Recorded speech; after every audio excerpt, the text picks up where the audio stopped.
Assalamualaikum warahmatullahi wabarakatuh. Kembali lagi sama saya. Untuk video yang selanjutnya ini saya akan menjelaskan tentang nilai dari kebudayaan permainan tradisional. Kita tahu bahwa permainan tradisional ini udah jarang sekali dimainkan oleh anak-anak zaman sekarang ya, karena perkembangan teknologi yang semakin maju, semakin modern, jadi anak-anak semakin kurang mengetahui permainan tradisional. Jadi bagaimana permainan tradisional ini bisa terus dimainkan, bisa terus diketahui oleh anak-anak sekarang. Nah, fungsi dari budaya salah satunya adalah untuk menjadikan pedoman hidup berperilaku, ya ini permainan tradisional itu tidak hanya buat main, buat senang, tapi ada nilai atau norma yang terkandung, nilai yang terdapat nilai dalam permainan tradisional gitu. Karena permainan tradisional kita tahu itu termasuk dalam budaya Indonesia ya. Jadi kan fungsi dari budaya adalah untuk menjadikan pedoman hidup berperilaku. Nah, apa sih nilai-nilai dari permainan tradisional itu? Nah, yang pertama itu ada yang bisa kita ambil dari permainan tradisional, yaitu kerjasama tim. Kan tidak semua permainan itu bermain dengan individu seperti kubak sodor kan atau dalam bahasa Jabinya saya tadi bilang adang-adangan. Nah, ini kan apa namanya, bekerja sebagai tim. Jadi kerjasama tim memang temannya sambil kerjasama.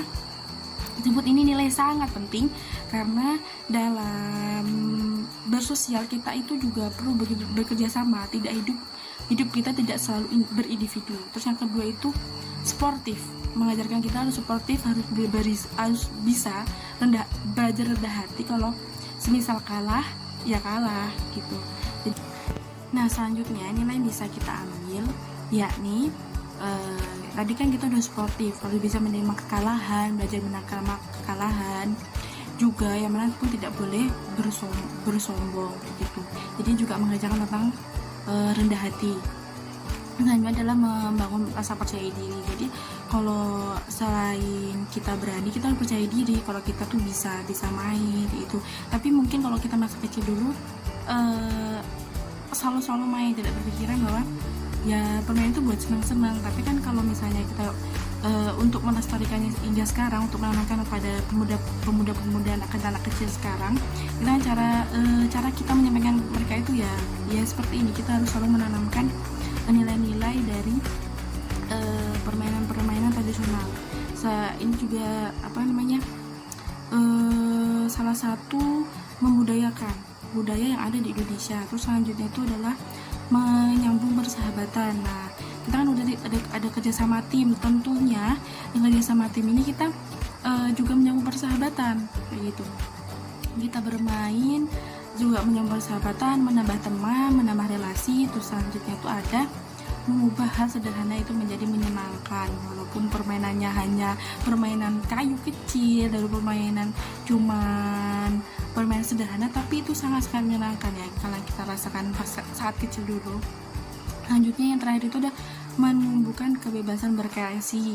Nah, pasti sangat penting ya untuk berkreasi. Jadi permainan ini juga menumbuhkan untuk berkreasi.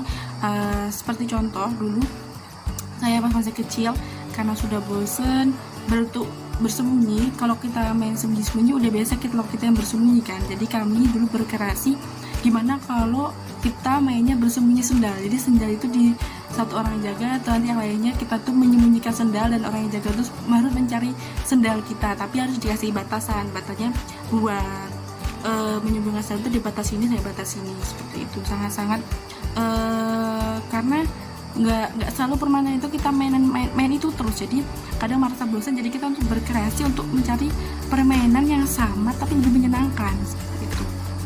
Jadi sangat penting untuk selalu melestarikan budaya ya contohnya untuk permainan tradisional, karena itu sangat penting, karena ada nilai-nilai dan norma yang bisa kita ambil, seperti itu. Jadi sekian dari saya, kurang lebihnya mohon maaf. Wassalamualaikum warahmatullahi wabarakatuh.